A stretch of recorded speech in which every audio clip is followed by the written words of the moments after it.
welcome to Navigating Betrayal webinar, podcast, YouTube channel. I'm your host, Kaylee Dunn. I'm a betrayal navigation coach. I've been a betrayal trauma psychotherapist for over a decade, and I'm admin to this free group, Humans Navigating Betrayal. Today, we're going to be talking about navigating the holidays after betrayal, and we are especially honored to have with us one of our incredible moderators in this Facebook group, Coach Vanessa Cardenas, otherwise known as Understanding Ear. You recognize the pink hair and all the compassion that comes with it. And the incredible Dr. Debi Silber. She is the founder of the Betrayal Transformation Institute. She is a holistic psychologist, a health mindset and personal development expert, and a two-time #1 international best-selling author. We are so lucky to have her here with us. I could say so much about her and her research, the work that she's done, the TEDx talks that she's done. So go look those up after we're done here. But I will let her take some time to introduce herself as well. Don't forget that at the end, so we're going to talk for, I don't know, 45 minutes. We'll see how it goes. And at the end, you'll have a time to ask your questions. Either if you're here with us live, you can do that in the chat box or on the Facebook group live in the chat box. I'll keep an eye there and check in with those questions at the very end. So stick with us. Thank you so much for being here. And I'm going to turn the time over actually to Vanessa first, and let her do some introductions and tell us a little bit about what we're going to be talking about today and all of those things. Take it away, Vanessa. We're so excited. Kaylee, thank you so much. I am so ridiculously honored. You have no idea. I discovered Debi Silber over 8 years ago when she did her TED Talk on self-sabotage. And that was just instrumental for me because at the time I saw it from the prism of betrayal. Little did I know that 5 years later, 3 years ago, she was going to do yet another TED Talk specifically on betrayal. Woo! And I was like, right? It's so meant to be. And I had the distinct honor and privilege of going through several of her courses. I have dissected her book. It's every page is highlighted with something or other. She's got amazing wisdom that just oozes out of her. And I was so honored to then subsequently go through her certification program to be a support host. So I host groups based on her philosophy, based on her principles, and I'm so ridiculously honored. And when we chatted, both Dr. Debi Silber and I said, listen, I'm a moderator of this Humans Navigating Betrayal, and regrettably, we're 8,000 members, which means 8,000 members are hurting. And would you come and talk and share your wisdom about the holidays? Because this time of year, we got Thanksgiving, we got Christmas, we got New Year's, and then on the tail end, we have Valentine's Day. Those of us that have been betrayed, we feel it. And we just need support. We know that we are not alone. We are not alone in these struggles. And these struggles are unique and also common. So with great honor and humility, I introduce you to Dr. Debi Silber. Thank you so much for being here.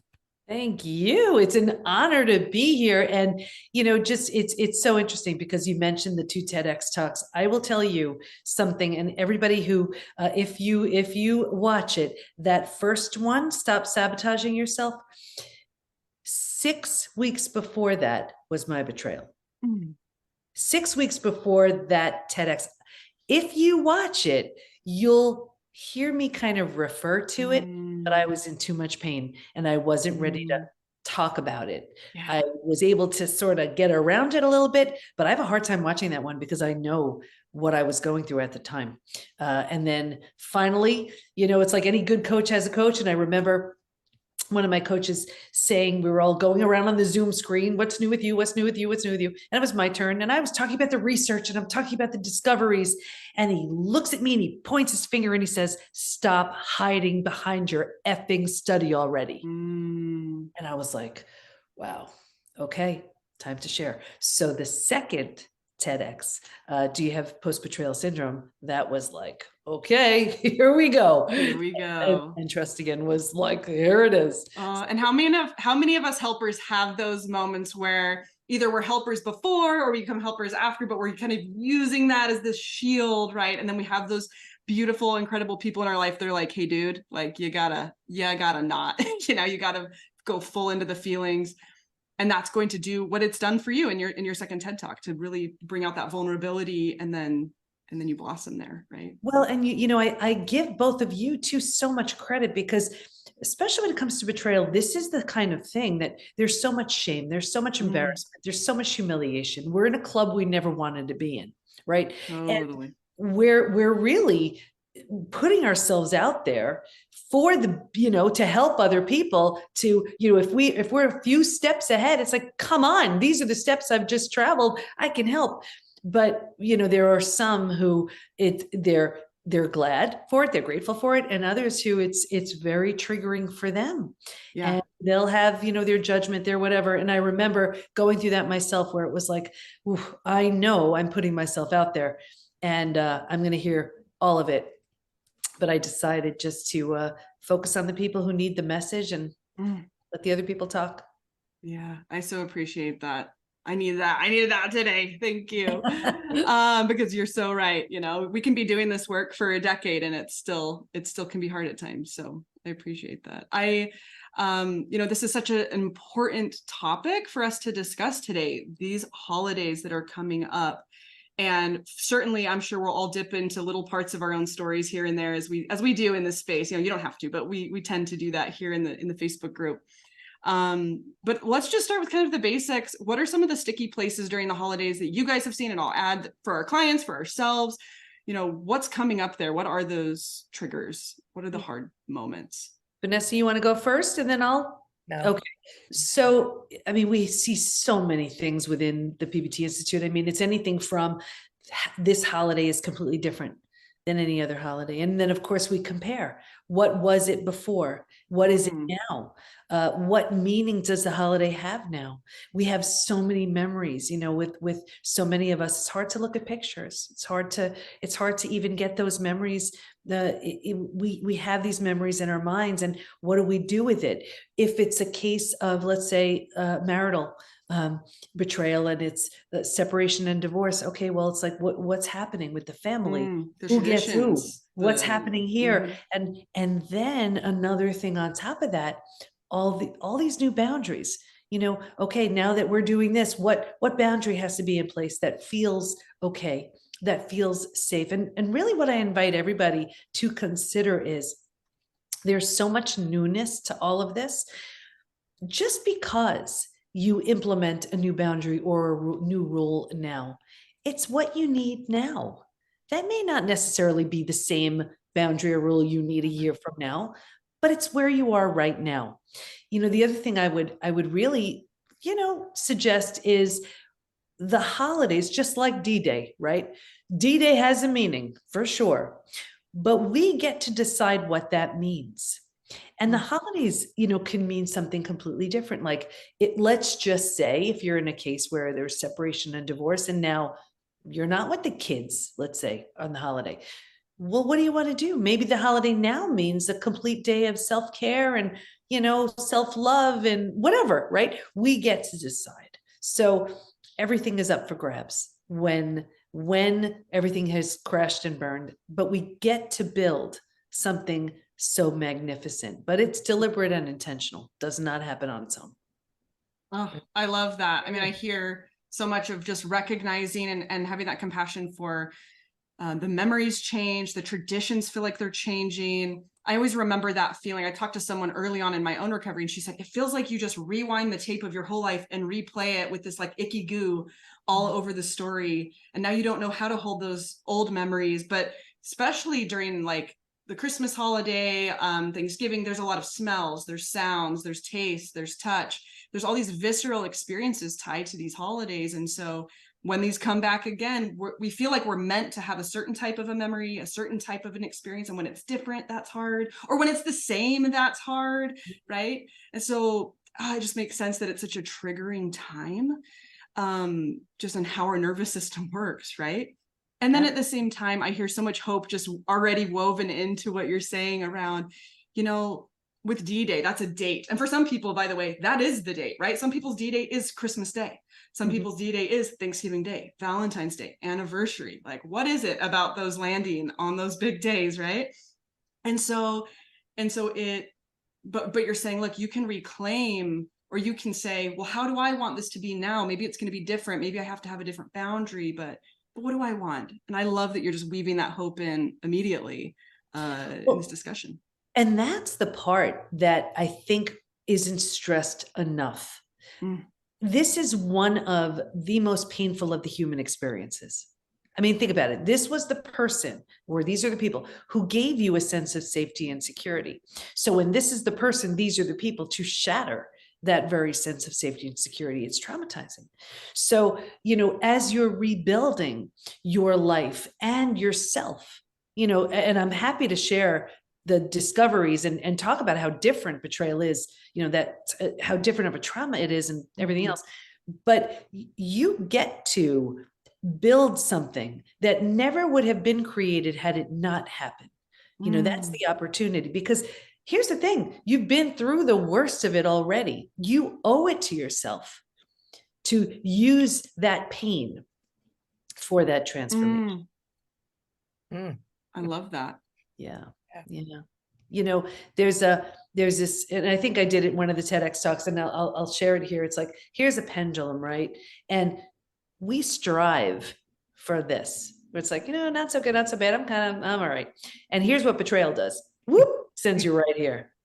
Yeah. Now, you're not supposed to stay here. This is where you are now. The challenge is, a lot of people, they're like, whoop, this is where I find myself. Okay, I guess this is where I stay. And you plant roots here. You're not supposed to. The whole idea of being here is you gather your strength, you gather your momentum, you gather your strategies, and you go like this. You can't get here from this place. The only way you get here is because of this deep, deep pain. And then you do that hard swing. And then, like what both of you are doing, you're teaching how to do this. That's the idea. That's absolutely. I mean, that's so true. It's like you mentioned at the very beginning, and I remember this from my own experience, so many years ago. When someone approaches you with this methodology, philosophy, it feels kind of like a slap in the face. Like, what do you mean live a different way? Like, they did this to me. You must not understand. You must not totally get betrayal. And I've heard that from clients. Like, you just don't get this. I'm like, oh, girlfriend, I get this. Like, I lived it. I lived it for many, many years. I get this. And to say, like, this is an opportunity, I remember just felt like such a slap. Like, don't tell me that. This is horrible. And I think there's a space and a time for all of us to be able to sit with just the feelings and just sit. But it's kind of like, it might be Brene Brown. Somebody kind of talks about you have to walk through the swamp of shame. Jung talks about that, right? You have to walk through the swamp of shame and pain and agony to get to the other side. But we don't like build a house there. We don't, bring our babies with us and just have this house in the swamp. It's the same kind of principle. And it is beautiful and wonderful and fun, and sometimes scary to deliver that message, Yeah. Well, and that's it. And also, one of the discoveries was the 5 stages. Happy to share all of that. Please do. But yeah. That sort of stuck place, and the place where you do need to keep unpacking it, that's a stage 2, stage 3 thing. But then the problem is, if that's what you continue to do without a specific and deliberate plan to keep moving forward, that's where you stay. Yeah. So happy to share the stages, happy to share the discoveries. You tell me, whatever serves. Yeah, I think that would be great. Let's chat on that. And then we will apply that to the holidays. We're going to pull that into this discussion. So share the five stages that you use, and then also some of those discoveries that you've been doing in your research. Sure. I'd love to hear that. And then just to back up, just so everybody knows my story, of course, you don't study something like betrayal unless you have to. I wasn't like, betrayal is an interesting topic. Let me study this. No, never. I started in health and mindset and personal development. And then I had a really painful betrayal from my family. And I thought I did everything I needed to do to heal from that. And then it happened again a few years later, this time my husband. That was the deal breaker. Yeah. Got him out of the house. And I looked at the two experiences thinking, okay, well, what's similar to these two? Of course, me, what else? And realized, I never really took my own needs seriously. Boundaries were always getting crossed. And I'm one of those people that truly believes if nothing changes, nothing changes. So here it was, 4 kids, 6 dogs, thriving business. I said, I'm going back for a PhD. Not what many people would opt to do right after, but like a book wasn't getting me out of this mess. Like I needed a whole PhD in it. I just felt so pulled to do this. And it was in transpersonal psychology, the psychology of transformation and human potential. And while I was there, I did a study betrayal. And honestly, I just studied it for myself. What holds us back, what helps us heal, and what happens to us physically, mentally, and emotionally when the people closest to us lie, cheat, and deceive. That study led to 3 groundbreaking discoveries, which changed my health, my family, my work, my life.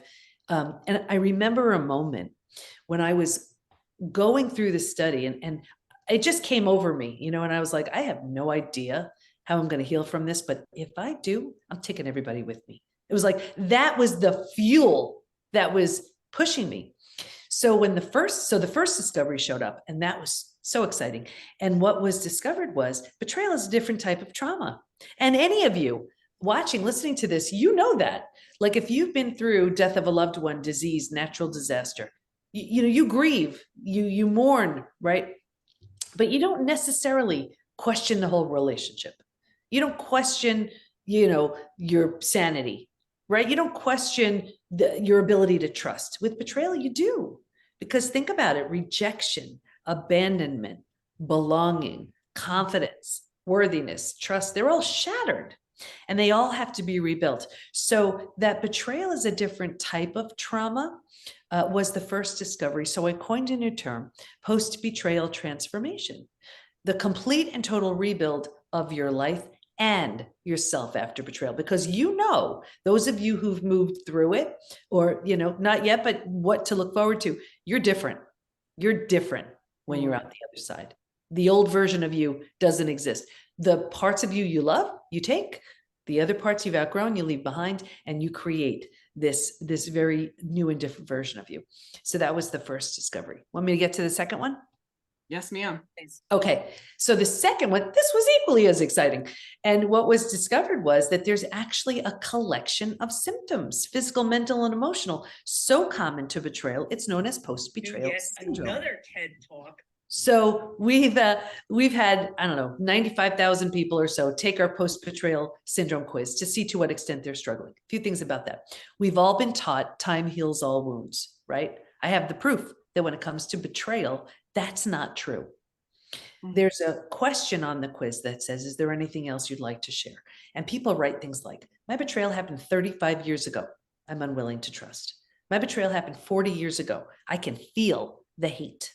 My betrayal happened 10 years ago, feels like it happened yesterday. So we know, and those of you who have experienced this, you cannot count on time.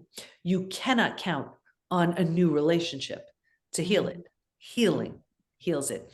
And every couple of months, I pull the stats from the quiz to see where people land. Would you like me to share some? Yes, please. Because it would be really awkward if you said no. Yeah, we don't want to hear that, actually. So imagine 95,000 plus people, men, women, just about every country is represented. Ready? And I want you to listen. And this is all kinds of betrayal, or is this specifically this is all kinds of betrayal? It's all kinds. For the most part, though, the most common is marital and then family.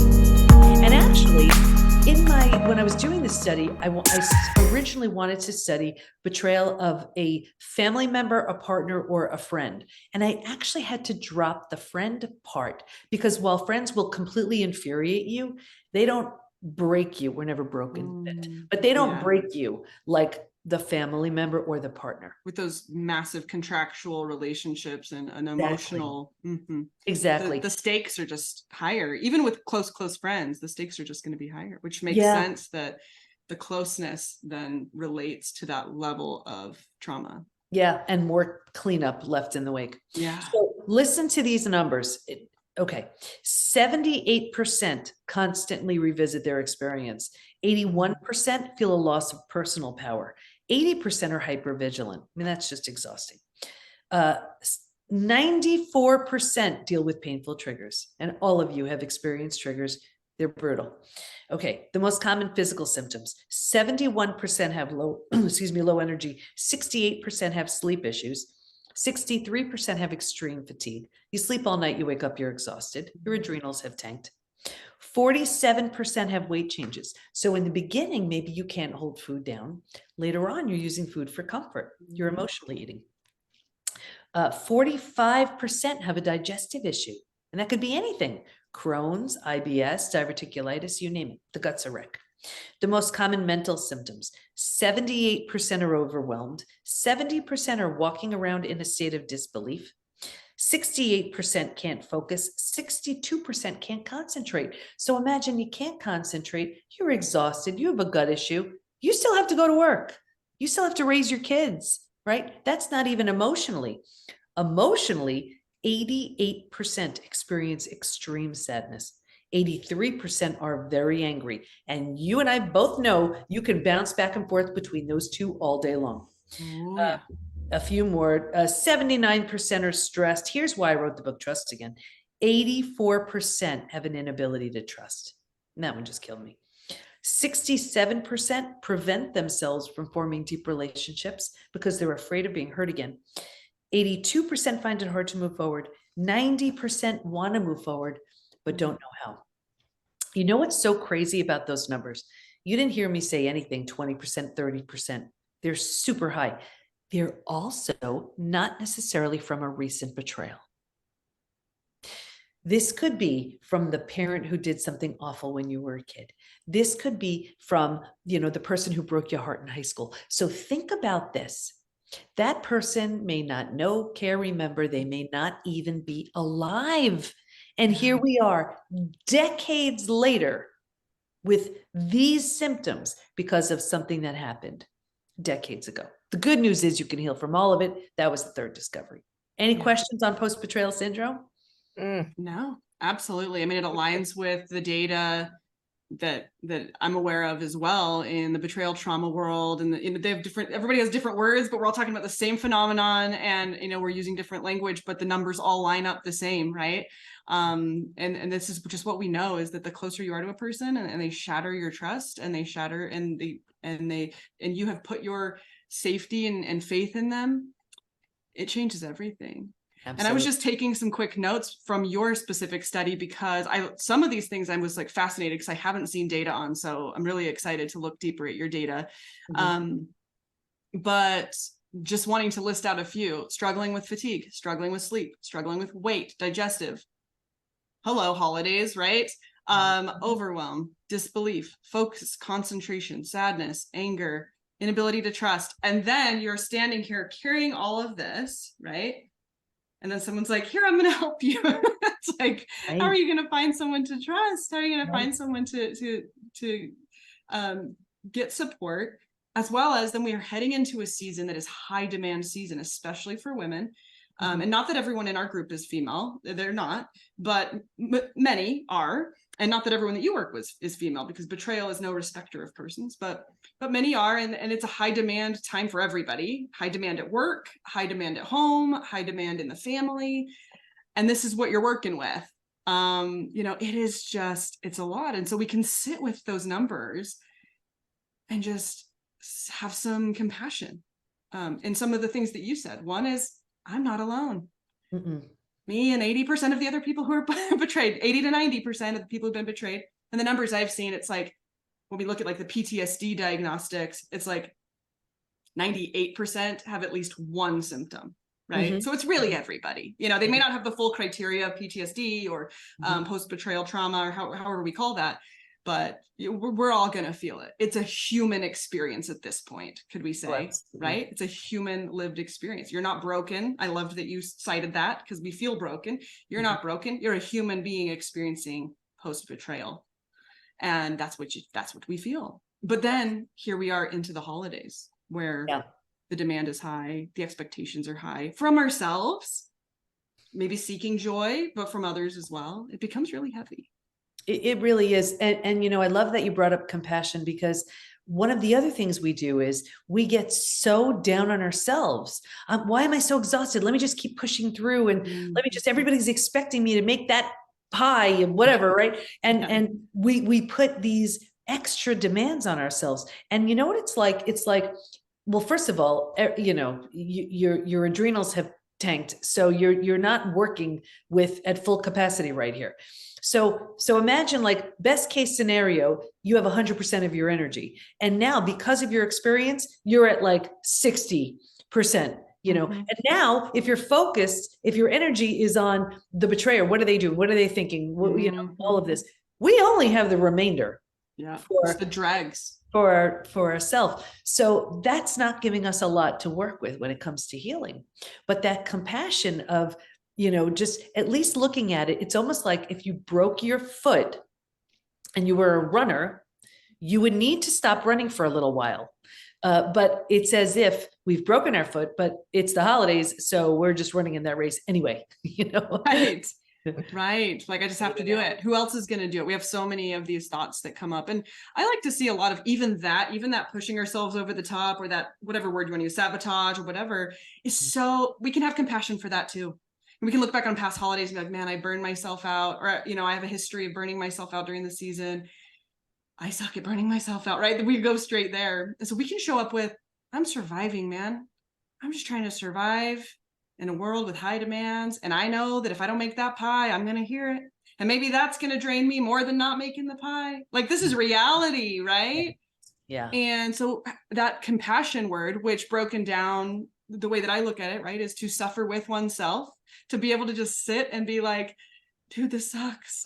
This is not okay. And I'm not wallowing. I'm not going to live here, but I can see it for what it is, and that I'm not alone in it. And how can I be kind to myself considering the suffering that I'm experiencing? When we list all of these things, it's so much suffering. Yeah. And you know, and you said something really, really important there. How could I be kind to myself? I invite everybody to treat yourself how you treat a best friend. Because think about it. If you spoke to your best friend the way you spoke to yourself, you wouldn't have that best friend. Yes, right? true. And what would happen if you gave yourself that gift of that love and compassion that you so easily and freely give to everybody else? Now's the time where you need it. And you get to, you know, I said earlier, when you're redefining yourself, you get to decide how you want to go about this and how you want to treat yourself. Like, here's a really silly example. Like, I was very hard on myself before my betrayal. I was always driving, you know, like pushing and to myself to just extremes. I mean, think about it. Anybody with 4 kids and 6 dogs and a business, and you know, already I'm, you know, way in over my head. So that was who I was. And I got a lot of accolades for it, and it fed me the worst kind of way, right? After the betrayal, I realized I don't want to be like that anymore. I just don't want to do it. So in redefining who I wanted to be, one of the things I did was I changed some of the rules. And I invite all of you, change whatever rule doesn't serve you anymore. Like, one thing I did was I would just push myself too hard. And for example, I would get lost wherever I would go. It's just what I do. I get lost. If I visit you, I just know I'll probably get lost. So I would have to leave earlier to, you know, get past that. And then, but I would call myself names, and I would be so hard on myself. And I was like, you know, I don't want to do that anymore. So my new rule post betrayal was, when I would do those same things that previously I would berate myself and call myself names, now I'm simply adorable. So I love it. I do those things and I get lost, and I still do. And I'm just adorable. And here's the thing. Not only do I say it, my whole family has to agree. So now I do a lot of adorable things, and that's just the way it is. But you see what I mean? We get to define, how do we want to treat ourselves? It's all up for renegotiation after betrayal, all of it. Yeah, I love that. I think there's this moment of power when we can realize, wait a minute, the ball's in my court. So I get to create my own kingdom now. Like, I'm the queen. Yeah. Okay. Or king, right? Like, okay. And like you're describing, I love what's the word? I just had it.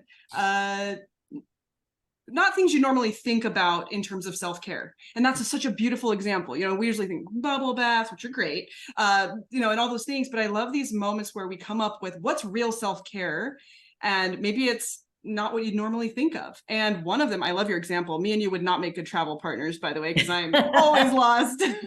I'm like, We'll have Vanessa drive us. Yeah, exactly. I'm like, prepare for like a 30-minute detour. We'll see so many great sights on our little adventure. But I love that, you know, just reframing even something that small of like, do I like this? Do I like how I'm treating myself? For me, I had one similar where I would get lost and then I'd be late. So you're just little tangent here. And then I'd be late. And then the whole drive, I'm like, come on, we gotta go faster. I'm gonna be late and they're gonna be mad. And I'm so insecure. I'm so like inconsiderate and everyone's gonna be mad at me. And I remember in the middle of my betrayal time stopping and being like, why am I doing this? It's not getting me there faster. Like, I don't feel, it's making my stomach hurt.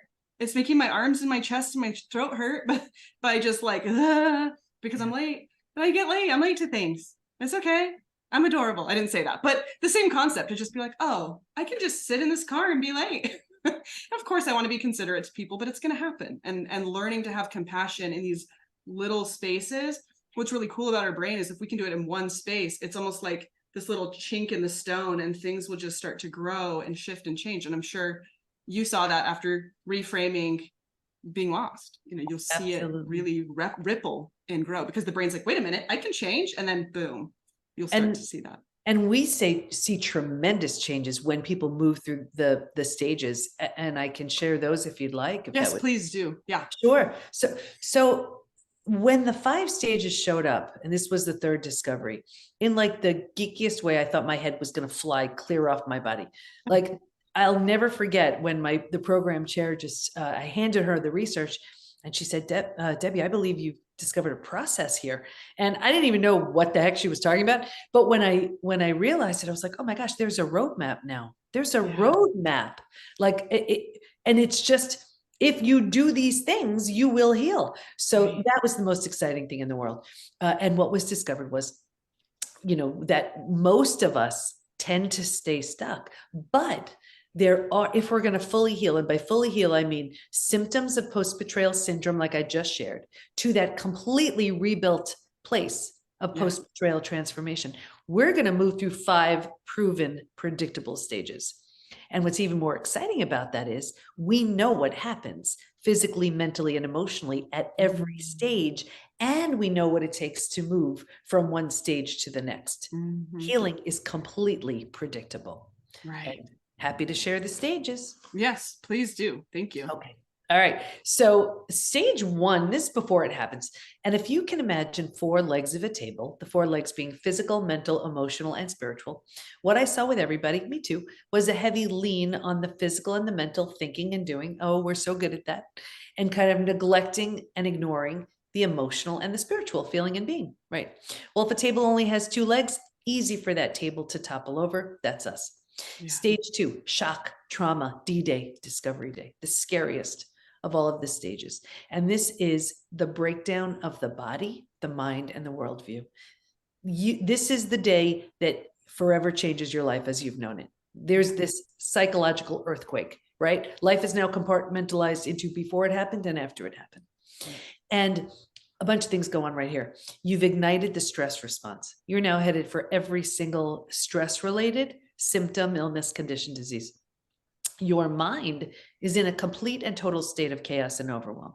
You cannot make sense of what just happened. And your worldview has just been shattered. Your worldview is your mental model, the rules that govern you, that prevent chaos. Trust this person. Don't go there. These are the rules. And in one earth-shattering moment, or series of moments, every rule you've been holding to be real and true is no longer. The bottom has truly bottomed out on you, and a new bottom hasn't been formed yet. So this is terrifying. But think about it. If the bottom were to bottom out on you, what would you do? You grab hold of anything or anyone in order to stay safe and stay alive. And that's stage 3. Survival instincts emerge. It's the most practical out of all of the stages. If you can't help me, get out of my way. How do I survive this? Where do I go? Who can I trust? How do I feed my kids? Here's the trap though. Stage 3, by far, hands down, is the most common place we get stuck. And here's why. Once we've figured out how to survive our experience, because it feels so much better than the shock and trauma of where we just came from, we think it's good. We're like, okay, I got this.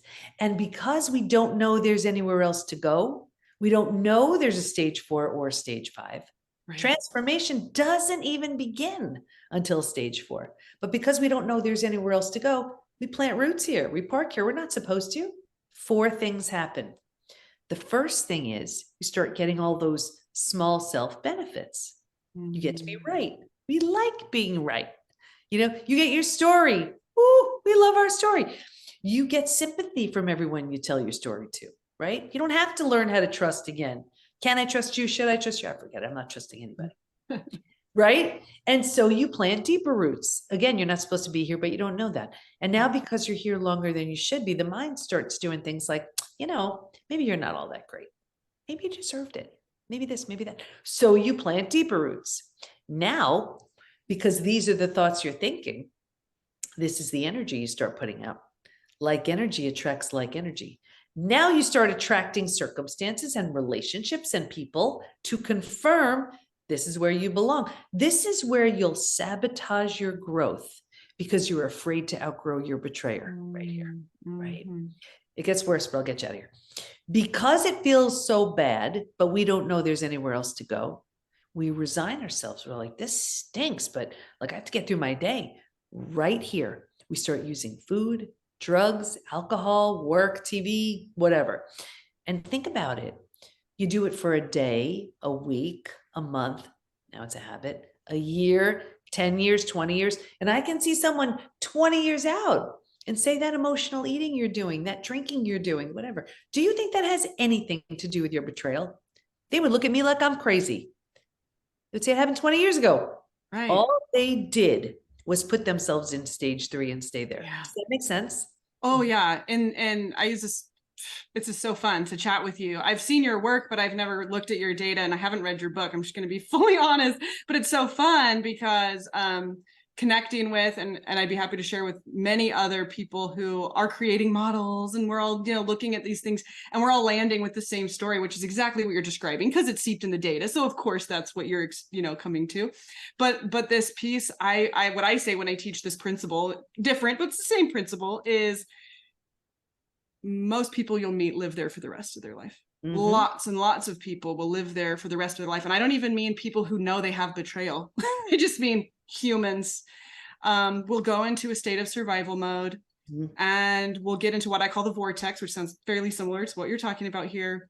And will vortex themselves to the end of time. And not only that, but they're going to really, really not like stand by it and defend it and tell you that you're so many different things because you're not joining them in their survival mindset. And I talk about that survival mindset as a beautiful God-given, whatever you want to say, universe-given thing. But like you said, it's a step, it's a stage. We have to go into it. There's a reason for it. Our body is incredible for creating this ability that we have. And it's not the end. Don't stop. That's what I just tell everyone. Don't stop. That's only stage 3. That's only stage 3. I love that. Yeah. So this is so exciting.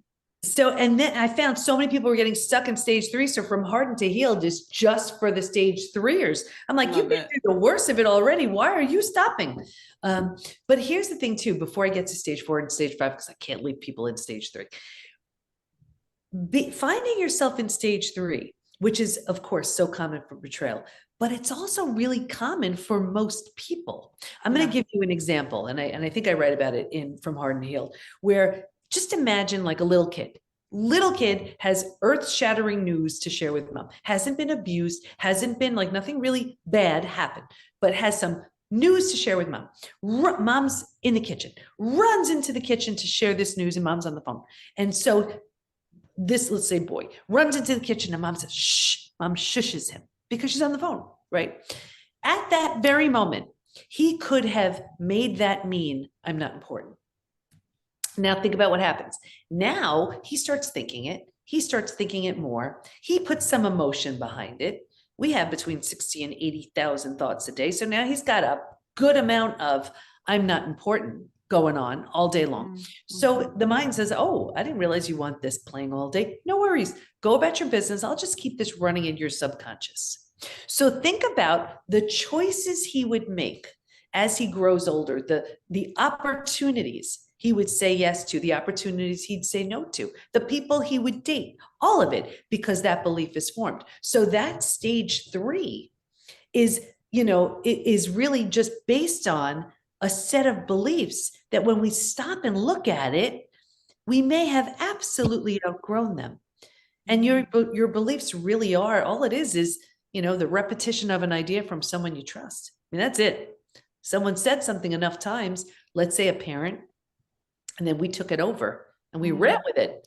It doesn't make it good or bad. It doesn't make it right or wrong. It doesn't make it true. It makes it yours. That's it. So when we look at it, we can say, well, wait a second, does this even serve me anymore? Because if we realize it doesn't, we could start to let it go. So I just wanted to let everybody know you could find yourself in stage 3, of course, because of betrayal, but because of a lot of stuff. It could be from just a misinterpretation.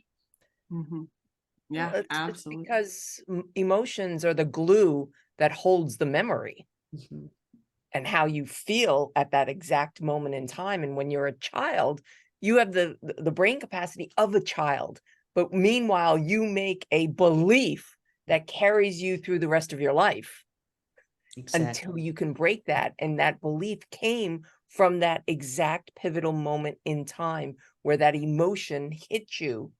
And as you said, it just goes on replay in the back of your mind, and it's just always there until you break it.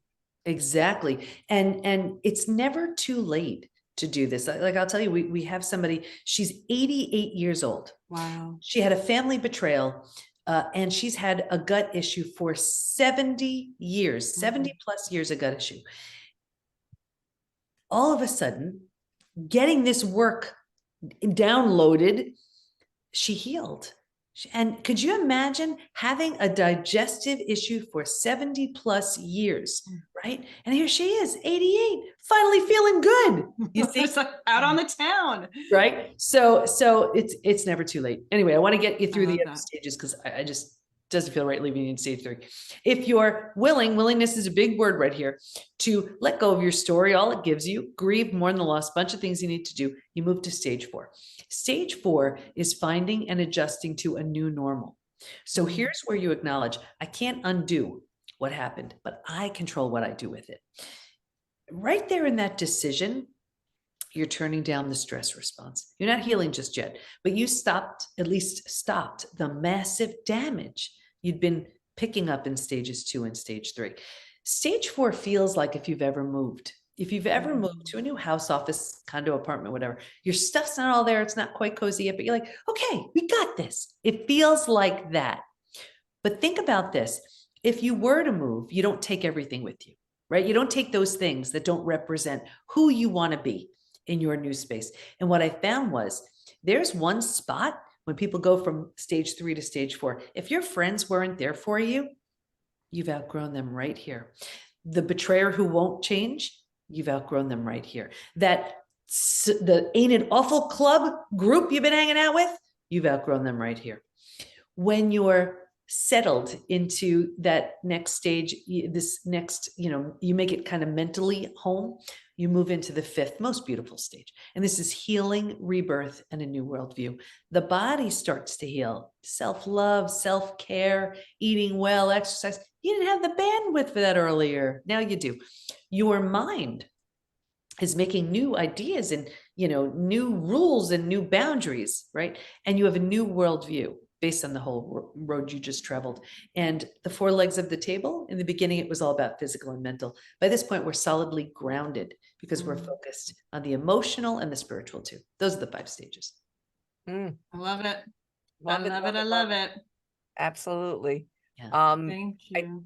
I know that we want to have time for Q&A, but I just want to have Dr. Debi Silber share 3 things for the holidays. Just 3 little tidbits, something. I do want to say one thing. You said something very powerful before, not on this call, but I absolutely love it, and I've used it ever since. With my gratitude towards you is easy now, hard later. Hard now, easier later. I love that. I absolutely love that. So, and you applied it to those conversations that you need to have around the holidays if you're going to change what you're doing for the holiday, and having that difficult conversation with your family members and going, you know what, just for this year, I'm not going to come. Mm. You know, I need to sit in my own stillness because you have set the intention for the day. And that's my tip related to the holiday. Make sure that you have an intention for the day. Even if your intention is to sit in silence, to sit by yourself, to read a good book, do not wake up on that holiday not knowing what you are going to do, because that's when you can really get into the cesspool of your betrayal. Oh, it can be wicked. But if you get up and you have a set intention, that can definitely make a difference. And I'd love for you to share a couple of more tips that you might have for the audience. Sure. I love that. That's a powerful point, and a really good idea. I just want to sort of go over the hard now, easy later. I've been in business. I've been coaching 32 years, like a bazillion people. And it's something that applies to, you take the topic and it works. And it's hard now, easy later. Easy now, hard later. Take your pick. It's going to be one of those two. When it comes to healing from betrayal, it's a reckoning. It really is. And it's hard now, easy later. What I see so often when we're numbing, avoiding, distracting, when we're hanging on to our story, when we're staying stuck, and I want to make sure I explain this, it's easy now. And you're thinking, what in the world is she talking about? I'm in so much pain. Yes, but nothing's different. There are no new boundaries. There are no new rules. We're not doing anything different in order to bring a different result. So yes, the result still stinks, but the process is easy now. It's what's familiar and comfortable. So what I invite everybody to do, since it's hard anyway, is go for it. Hard now, easy later. Hard now is I'm instilling that new boundary. Hard now is I'm saying no. Hard now is I'm doing it differently, right? Where it's uncomfortable, it's unfamiliar. Easy later. Wow, you know what? I survived that. Okay. You see, so it works regardless of the scenario. You test it with eating, right? Weight loss. Hard now, easy later. I want to have the cookies, but I'm going to have the apple. I feel good, right? Or easy now, hard later. I know I should have the apple, but I'm going to have the cookies. Hard later. I can't button my pants. You get it? So no matter what the topic, you'll find it working. That was the first thing I wanted to share. As far as the holidays, a couple of things. First of all, no, you're not crazy. You're not alone, and you can heal from all of it. That's what I want to make sure everybody knows. The second thing I want you to know is, even though it happened to you, it's not about you. And I know that is a hard one to believe. Say it a million times if you have to, because it's true. The third thing I would say is, me personally, the two of you, we didn't do anything you couldn't do. Really. We're not unicorn. No. We're human beings, just like that's you. it. So instead of looking at someone who's just a few steps ahead, right? I mean, in the beginning, I couldn't get out of bed. I could barely function, right? You're looking at the stage 5 version of me. This is not who I was before, right? So none of us did anything you couldn't do. And the strongest, wisest, healthiest, most whole, amazing version is waiting for you in stage 5. Absolutely. Absolutely. I love it. I love it. Thank you so much. So many beautiful tips have been given around boundaries, reclaiming or reorienting, reframing the holiday season, making them your own, setting intentions for yourself. I can't control all of the nutty people that are going to show up and all the things they're going to do, but what do I want to do? And what am I going to do if they step on my triggers? And how am I going to navigate that? And making a plan and write it. This is my tip. Write it down. Don't just make the plan. Don't just make the intention. Don't just say, I'm going to do a boundary. Write it down. Make it real. Get it out of here and make it real, because then you'll do it. So write it down. And just remember, like has been said, you know, you're not alone on this day. You can close your eyes and you can literally imagine us with you. Imagine the thousands of others. I know that part is always hard too, because I'm like, oh, I don't want all of my friends to hurt. I know, but you're not alone in those hard moments. We're here with you in spirit. And you can be with humanity. Like just know that you're with humanity. And that you can be kind to yourself in these hard moments. And that is revolutionary. And will make small ripples that will turn into massive waves as time goes on. Thank you so much for being with us today, both Vanessa and Dr. Silber. We are going to jump into the questions, but before we do, Dr. Silber and Vanessa, would you briefly, I know we're kind of on time, so I want to make sure we get time, but would you briefly tell us how we can get a hold of you, how we can get your books, how if people want to connect with your coaches or, you know, people that are in your sphere, and then books and other things like that, please take a minute to share that with us.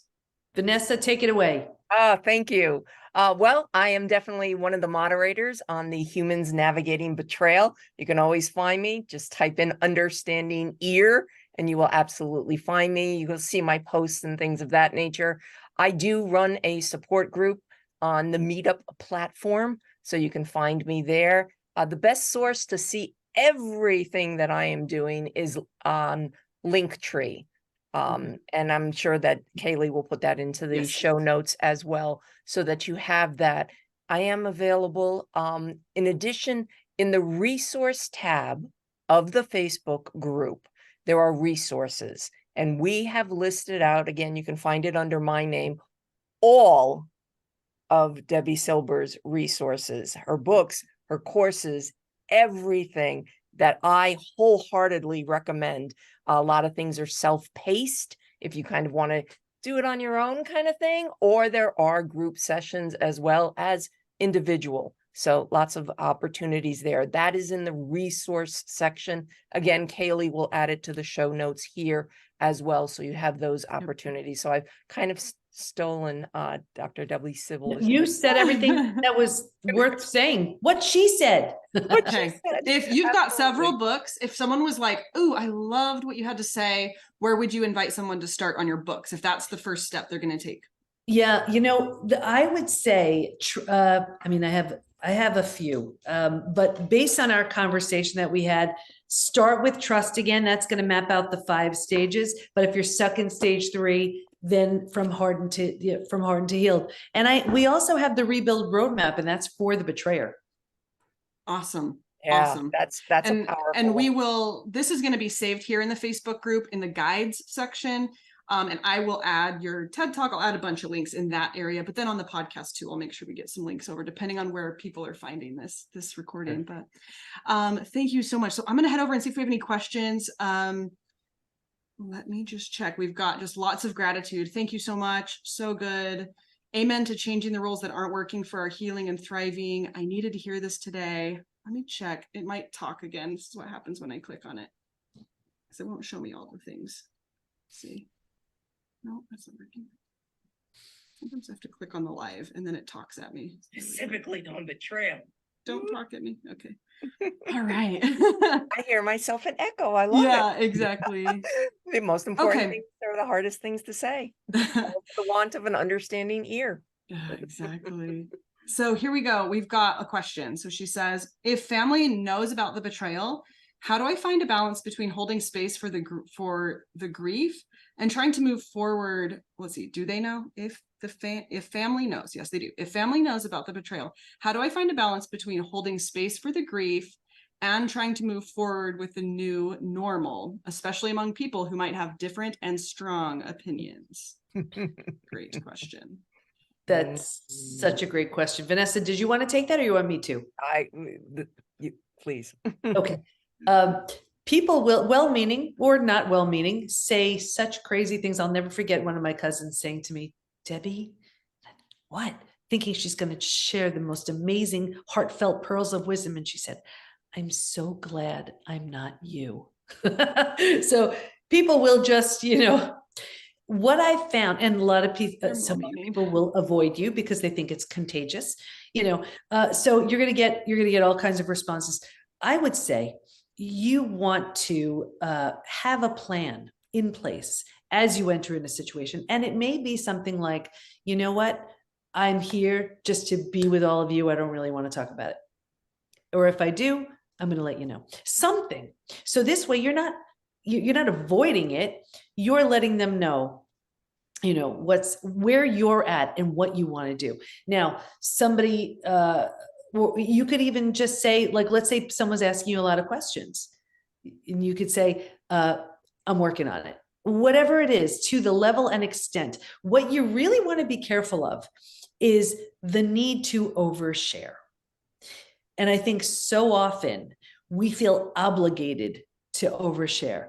And I would invite you to consider if, of course, I mean, you want to be honest. I'm never saying don't be honest. But if a stronger version of you would not have said that, you just want to consider it. You just want to consider it. I remember, I don't know who said it, but I think it was Carolyn Mace. And I just love this. Maybe it was her. I don't know. You want to speak from the scar, not the wound, Exactly. As you're processing all of this, you may not want to just really go for it. For those people you truly trust and you feel safe with, that's okay if you want to. But really, the bottom line, it's your rules. You decide. Thanks for asking. I appreciate it so much. I'm working on it. I'm doing okay. Whatever it is. Oh, so well said. I refer to it as the toothpaste because that's what clicks for me. Because once you let the toothpaste out of the tube, really hard to get it back. You just can't do it. So, be careful who you share your toothpaste with, and decide. And again, as Dr. Debi Silber said, oh my gosh, yeah. If you're not going to say it from a place of strength, a little down the line, then don't say it now. It's okay. It's absolutely okay. And it's okay to not be okay, and just stand back and hold your own space and absolutely say, you know what? Not for today. Not for today. Today we're just focused on something else. I don't want to be the center of attention here, and I don't want our situation to be the center of attention. Exactly. And great people, because they're going to have so much advice coming from their lens. Think about it. Let's say, if your partner betrays you and then your in-laws, you're getting together with them. Well, of course, they just want you guys okay. So they're going to maybe minimize it or whatever, so everything is coming from their lens. So you have to put yourself in a little bit of a protective bubble. Yeah, I think to kind of combine the two of what I'm hearing, one is allow yourself to determine, like, I don't owe anybody any information that I want to share with them. That's a big belief people will have, like, well, I have to tell them, or they're asking, or they care about me, right? So I don't owe anybody anything. And then to go back to what you were saying as well, Vanessa, like, ahead of time, set an intention. Do I want this to be Thanksgiving of my laundry? If so, like, cool, right? And maybe it is with my cousin that I never see and I love her so much and we're totally bonded, like you're saying. But maybe ahead of time, jot down literally some canned responses, write them down that are like, if someone says something, this is what I have. And when we have a boundary, then we can breathe easy because we're like, someone's like, oh, how's your marriage? We're working on it, right? You have, and you had it, and they're like, okay, and they move on. You're like, oh, I did it. I'm okay. So having that intention, writing it down, and recognizing, you know exactly what these women have said. Just so good, so good. And she piped back in and said, thank you so much. So beautiful. So good. Let's see if I had any more. Someone said, that's what I learned, is to not overshare, because it's so easy to do without when you're hurting without realizing it. Yeah. And I love that you popped in and said that, because that's the other piece. If you get done with Thanksgiving and you're like, wow, I really ran my mouth. Okay. You did. You're It's okay. adorable. You're That's it. adorable. Yeah, exactly. I have a close friend and colleague in this field, and she calls it betrayal Tourette's. She's like, sometimes you get betrayal Tourette's and you're just like, hey, stranger at the grocery store, you ever heard of porn addiction or whatever? And you're like, la, la, la, la, and you walk away like, what did I do? Yeah.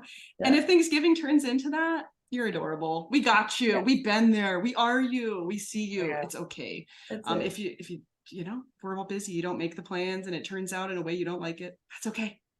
No harm, no foul. okay. Moving forward. Exactly. Yeah. Exactly. There'll be another holiday right around the corner.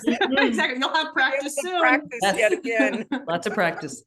Yes. Exactly. Okay, so then one other question, oh, maybe it's just a comment. She said, one of my biggest regrets, I told friends early on, but now I'm forgiving my spouse and they're still against seeing him. Yeah. Some people don't see all of the nuances. And so that's hard, you know, and it's hard to know who to trust at the beginning. And it made sense that you told your friends. It made sense. It's very adaptive. It's very survival adaptive. A cave woman would tell her friends if a lion tried to attack her. It's very survival adaptive. And it's 2023 and it's complicated. And like you said, everyone has their lens and their well-meaning. And so, yeah, it's hard and it's real. Yeah. Oh, we cannot thank you enough for being with us and sharing all of your wisdom with us, and just Thank you. I'm so grateful and so humbled.